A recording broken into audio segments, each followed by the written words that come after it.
কই আমাদের কাজ হয়ে গেল, তাহলে এবার পয়সাটি দাও। কাজ যখন করেছিস পয়সা তো দিতেই হবে, তা কত দেবো তা বল।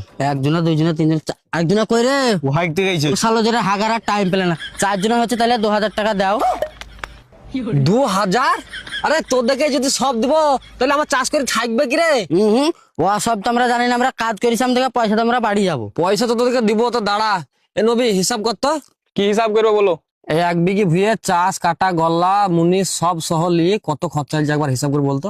শুনো তাহলে, পাম্পের পানি 1000 টাকা, চাষ 1500 টাকা, সাহার 1300 টাকা, মুনিশ টোটাল হয়েছে 8500 টাকা, গাড়ি ভাড়া হয়েছে 1000 টাকা, নিজের খাটনি 6 দিন আসা যাওয়া 3000 টাকা, টোটাল হয়েছে 16300।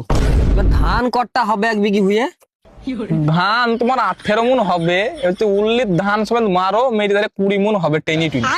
দেখ তাইলে 18 থেকে 20 মন টেনি টুনি তা বাউল্লির ধান লিলে পরে, তাইলে পরে 18 মন 20 মন, এটা 20 মনই ধর। 20 মন ধানের দাম কত আসছে? 20 মন ধান যদি বিচি হিসাব করো তাহলে মোটামুটি 16,000 টাকা মতন আসবে। মানে 16,000 টাকা, আর ওদিকে খরচা হয়েছে 16,300 টাকা। তাহলে ঘর থেকে আমাকে 300 টাকা লাগছে, দেখছিস? তাহলে ঘর থেকে আমাকে 300 টাকা ভরতে হচ্ছে চাষে। তোরাই যদি 500 টাকা করে 2000 টাকা নিবি, তাহলে আমাকে কি করতে হবে? মাইক বিচে ছেলির বিহি দিতে হবে। অশোক বাদ দাও, জোর পুকটে হাত দাও, আমাদের পয়সাটা তো আমরা বাড়ি যাবো। পয়সা আমার বাড়া দিবে। এলে ধর জমির দলিল খানলে, আজ থেকে তোরা এই জমি চাষ করে খাস, আমি দরকার হলে ভিক করে খাবো। এ পালায় তুই বলছি কি বাল ছিটছে বা